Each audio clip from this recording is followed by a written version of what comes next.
নমস্কার। ঠাকুর মা স্বামীজি আর আমার গুরুদেবের চরণে প্রণাম নিবেদন করে শুরু করছি আজকের পাঠ। আজ আমি আপনাদের শ্রীমৎ স্বামী ভূতেশানন্দজি মহারাজ সম্পর্কে স্বামী চেতনানন্দের লেখা থেকে কিছু বলবো। সেবক তাগিদ দিল যে দর্শনের সময় শেষ হয়ে গেছে। আমি বললাম, মহারাজ, রাজা মহারাজ একবার ভক্তদের বলেছিলেন, দেখো আমার ডায়াবেটিস, মিষ্টি খাওয়া বারণ, এমনকি মিষ্টি কথা বলাও বারণ। তখন মহারাজ বললেন, দেখো হে, আমার ডায়াবেটিস নেই, আমার কথা মিষ্টি কিনা জানি না, কথা বেরিয়ে যায়, লোকে বলে মিষ্টি। তারপর চেয়ার ছেড়ে উঠে আবার বললেন, দেখো, ডাক্তাররা দর্শনাদির ব্যাপারে খুব রেস্ট্রিক্ট করছে। তুমি রোজ সকালে 10:30-10টার সময় আসবে। সেবকদের শুনিয়ে তিনি বলছেন, এরা জানে আমি তোমায় ভালোবাসি, আটকাবে না। সত্যি তাঁর দরদ ও ভালোবাসা ভুলবার নয়। সকালে স্নান সেরে আবার গেলাম। মহারাজ তাঁর বাসভবনে বারান্দায় একটু বেড়ালেন। কিছু ভক্ত বাড়ির বাইরে থেকে জানলা দিয়ে মহারাজকে দেখতে লাগলো।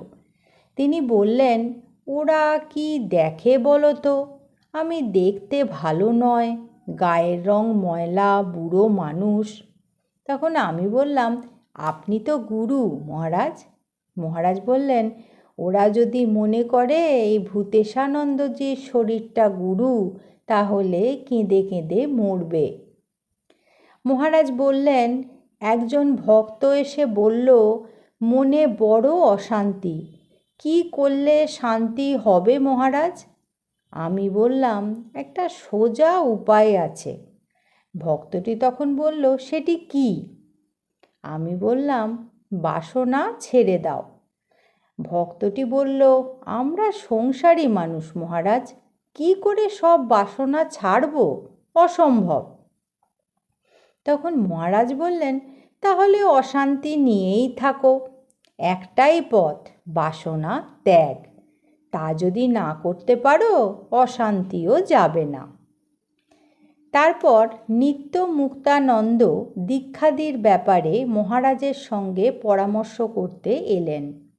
বহু ভক্ত দীক্ষার ওয়েটিং লিস্টে রয়েছে, কিন্তু দীক্ষা বন্ধ।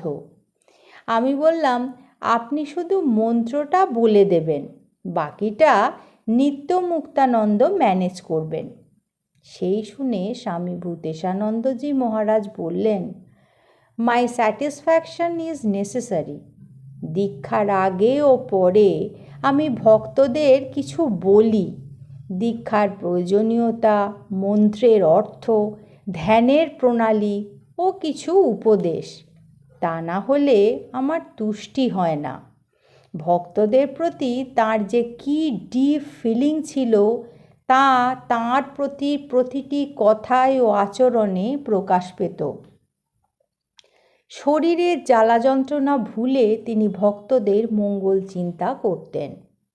আমেরিকা থেকে মহারাজের জন্য একটি স্পেশাল সিরিয়াল প্রুনস নিউট্রোজিনার সোপ ফর ড্রাই স্কিন এবং গড লিভড উইথ দেম আমার নূতন বই নিয়ে গিয়েছিলাম। বইখানা হাতে দিলাম, তিনি উল্টে পাল্টে দেখলেন। বিকেল 3:30 আবার চায়ের সময় গেলাম।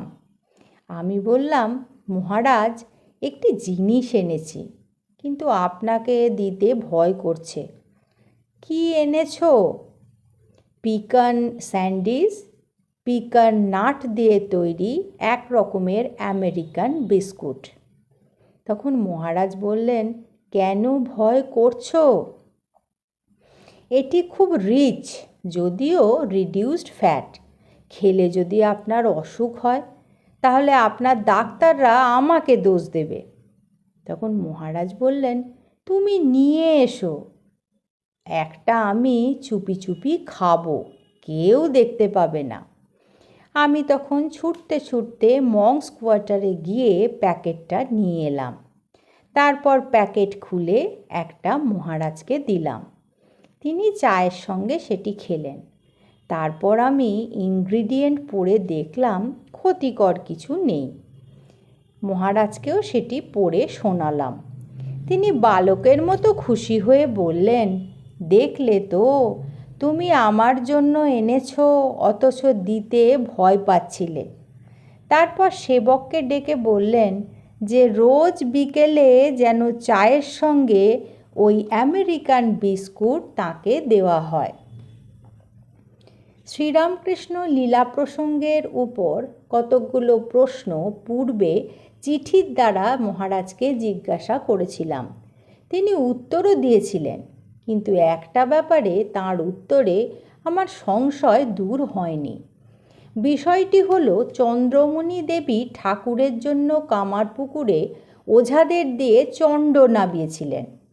মহারাজ লিখেছিলেন চণ্ড মানে ভূত বা স্পিরিট, অভিধানেও তাই আছে। তখন আমি মহারাজকে বললাম, ঈশ্বরুর চণ্ডকে মিডিয়াম বলছে, কারণ ভূত কি করে কথা বলবে? যেমন চণ্ড ঠাকুরকে বলল, ও গদাই, তুমি এত সুপুরি খাও কেন, ইত্যাদি। তখন মহারাজ একগাল হেসে বললেন, ওটা একটা বুজরুগি ব্যাপার। কামারপুকুর অঞ্চলের লোকেদের ওইরূপ বিশ্বাস ছিল। ও দেশের সব দোতলা মাটির বাড়ি আছে। একজন চণ্ড আগে থাকতে ওপরে উঠে থাকে, তারপর ওঝা মন্ত্র পড়ে আর প্রশ্ন করে। ওপর থেকে চাপা গলায় চণ্ড উত্তর দেয়।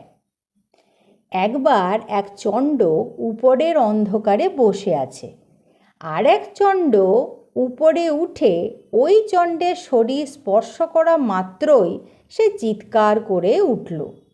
তারপর দুজনেই ওপর থেকে ভয়ে জড়াজড়ি করে ধপাস করে নিচে পড়ল।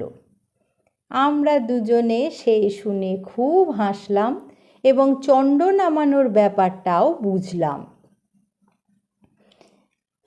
1997 সালের বেলুড় মঠ, সকাল 7টা।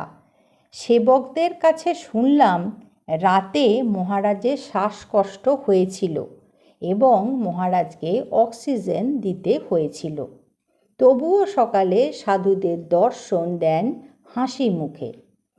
আমি মহারাজকে গিয়ে জিজ্ঞেস করলাম, মহারাজ, সাধুদের জীবনের করণীয় কী?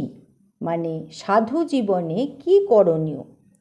মহারাজ তখন বললেন, সে কথা তো প্রেস মন্ত্রে আছে, সর্বত্যাগ।